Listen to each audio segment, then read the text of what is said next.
Assalamualaikum warahmatullahi wabarakatuh. Alhamdulillah wassalatu wassalamu ala rasulillah la hawla wa la quwwata illa billah amma ba'd. Asyhadu an la ilaha illallah wa asyhadu anna muhammadar rasulullah. Bismillahirrahmanirrahim.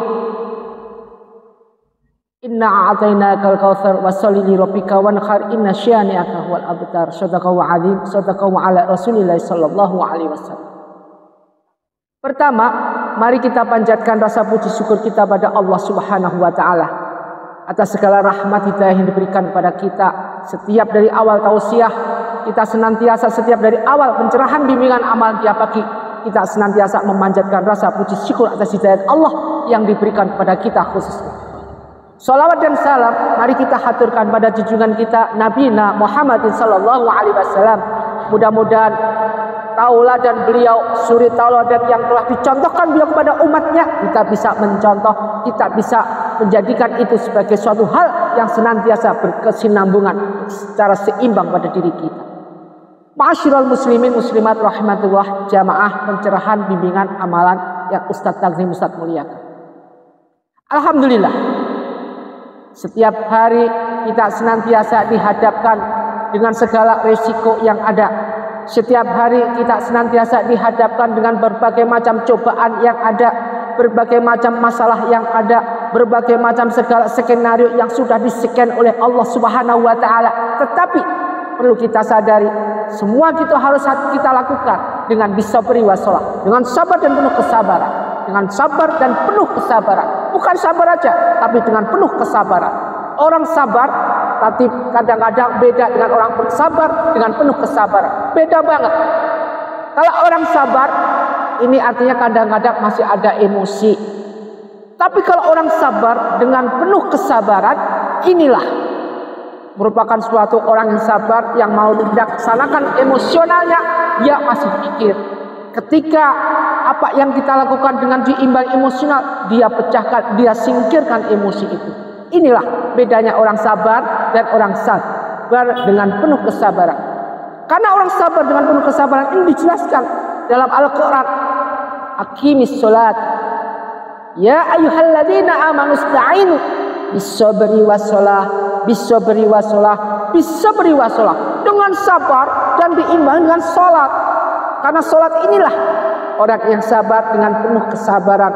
Orang yang melakukan sholat, ibadah sholat, tidak bisa tergesa-gesa. Ketika kita ibadah sholat dengan waktu tergesa-gesa, dengan sholat tergesa-gesa, percuma. Sholat kita tidak akan diterima oleh Allah Subhanahu wa ta'ala. Bagaimana menegakkan? Dalam menegakkan sholat, bagaimana kita tegakkan? Tidak akan bisa. Semuanya itu harus didampingi, didomisili, dan didesain dengan sedemikian rupa. Agar apa? Agar apa yang kita punya, iman yang ada pada diri kita ini benar-benar iman yang sejatinya iman.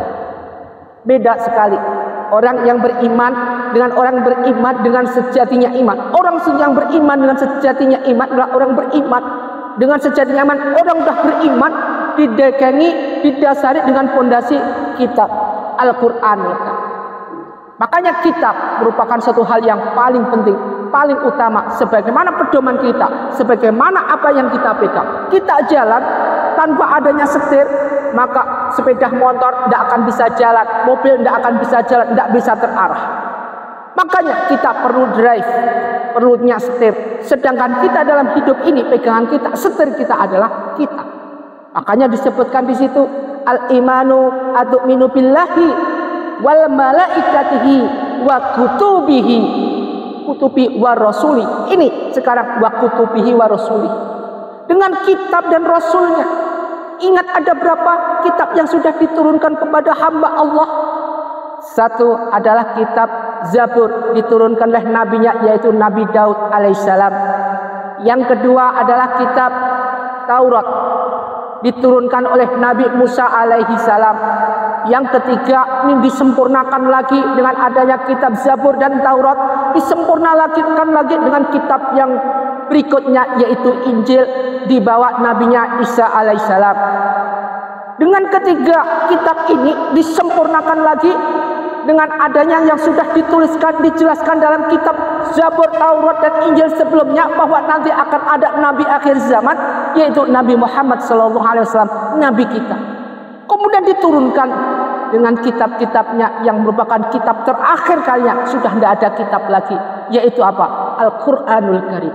Di sini disempurnakan, di sini dijelaskan tentang Zabur, Taurat, Injil, dengan nabinya, semua dijelaskan di sini. Tidak ada ketinggalan, tidak ada yang ketinggalan di sini. Kemudian dibukukan seperti ini zaman khalifah. Kemudian kita untuk kita pelajari, untuk kita hafalkan. Tidak hanya dihafalkan aja, tidak hanya dipelajari, tetapi apa?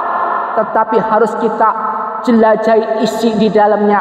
Kita oncek-oncek isi di dalamnya, sebagaimana kita menguliti apa sebagai kacang yang kita kuliti.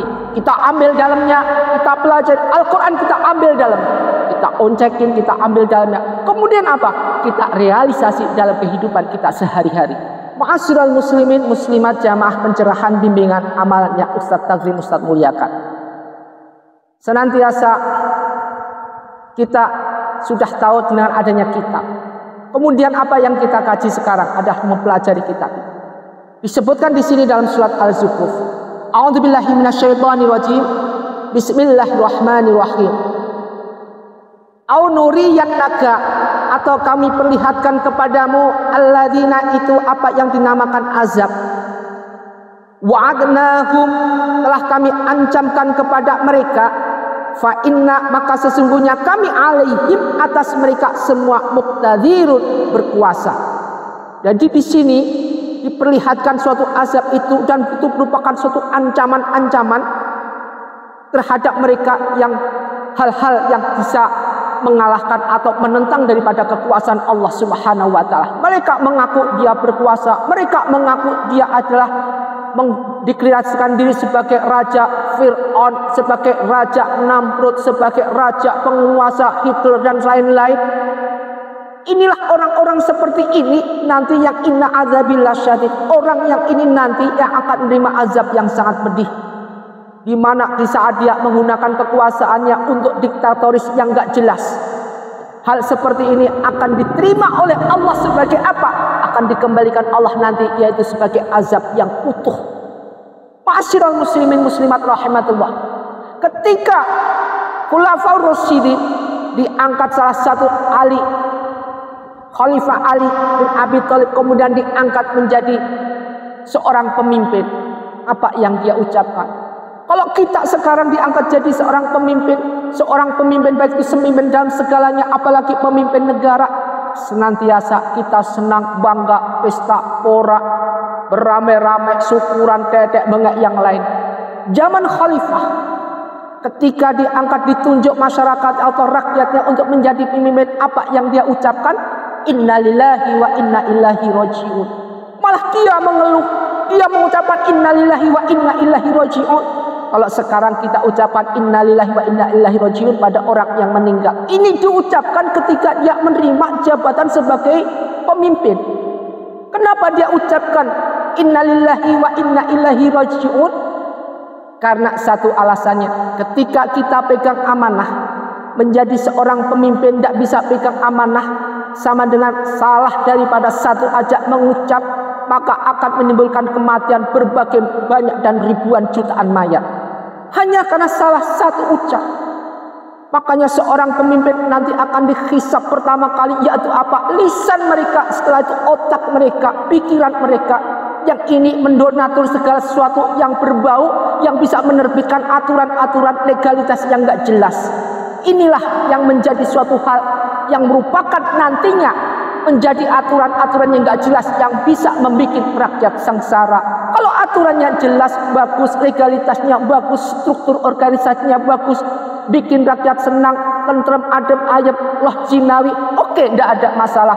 Tetapi pada dasarnya berapa rakyat yang disengsarakan? Ini nanti yang dihisab dari lisan seorang pemimpin, otak daripada seorang pemimpin. Makanya di sini sebutkan au nuriyannal ladzina wa'adnahum fa inna 'alaihim muqtadir. Fastamsik, maka berpegang teguhlah engkau bil ladzina, kepada agama yang ukhiyah telah diwahyukan ilaika kepadamu. Jadi agama yang telah diwahyukan kepada kita kalau kita sekarang yang diwahyukan dengan Al-Quran ini, kita pelajari Al-Quran. Innaka, sungguh engkau ala siratim mustaqim, berada di jalan yang lurus. Kalau kita sudah benar-benar berpegangan dengan Al-Quran ini, menjadi seorang pemimpin dengan berpegangan Al-Quran, kemudian apa yang kita jadikan sebagai apapun aturannya tetap berpedoman dengan kejujuran, bisa pegang amanah apa yang Al-Quran ajarkan, maka akan terjadilah seorang imam adil, yaitu menjadi seorang pemimpin yang kategori masuk dalam ala siratul mustaqim.